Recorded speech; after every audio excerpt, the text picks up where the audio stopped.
റിസോർട്ടുകളിലും home സ്റ്റേകളിലും താമസിക്കുക മാത്രമായിരുന്നു ഒരു കാലത്ത് ടൂറിസത്തിന്റെ പ്രധാന ആകർഷണീയതയെങ്കിൽ ഇന്ന് ആ ട്രെൻഡ് തന്നെ മാറിക്കഴിഞ്ഞു.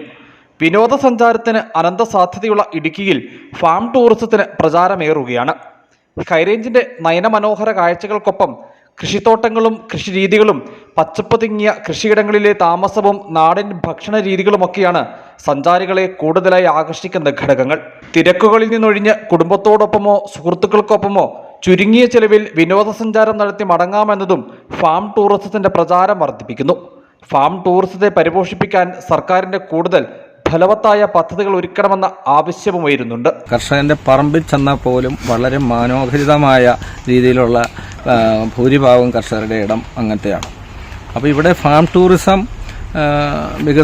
സർക്കാർ അതിൻ്റെ വികസനത്തിന് വേണ്ട ഒരുക്കങ്ങൾ അവർ ചെയ്തു കൊടുത്താൽ ഭാവിയിൽ ഇവിടുത്തെ കർഷകർക്ക് ഫാം ടൂറിസത്തെ കൂടെ ഇവിടുത്തെ പഠിച്ചു വരുന്ന ആളുകൾക്കാണേലും ചെറുപ്പക്കാർക്ക് തൊഴിലും അതുപോലെ നല്ലൊരു വരുമാനം, അതിൽ കൂടെ സർക്കാരിനും വരുമാനം കിട്ടുന്നതാണ്. അപ്പോൾ നമ്മുടെ നാടിൻ്റെ നാളേക്കുള്ള ഭാവി നിശ്ചയിക്കുന്നത് ഈ ടൂറിസമാണ്. കൃഷിയിടങ്ങളിൽ ടെന്റുകൾ തീർത്തും കുടിലുകൾ തീർത്തും സഞ്ചാരികൾക്ക് താമസ സൗകര്യമൊരുക്കുന്നു. വീടുകളുടെ ഒരു ഭാഗം സഞ്ചാരികൾക്ക് നൽകുന്നവരുമുണ്ട്. ചിലർ കൃഷിയിടങ്ങളിലൂടെയുള്ള ജീപ്പ് സഫാരിക്കും സൗകര്യമൊരുക്കുന്നു.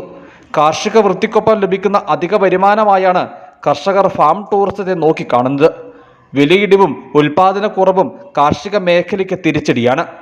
കൃഷിയിടങ്ങൾ തീർക്കുന്ന സ്വകാര്യതയും പച്ചപ്പും കുളിരും മനോഹാരിതയും കൃത്യമായി വിനിയോഗിച്ചാൽ കൂടുതൽ കർഷകർക്ക് ഫാം ടൂറിസത്തിന്റെ സാധ്യതകൾ പ്രയോജനപ്പെടുത്താം. News bureau, Adimali.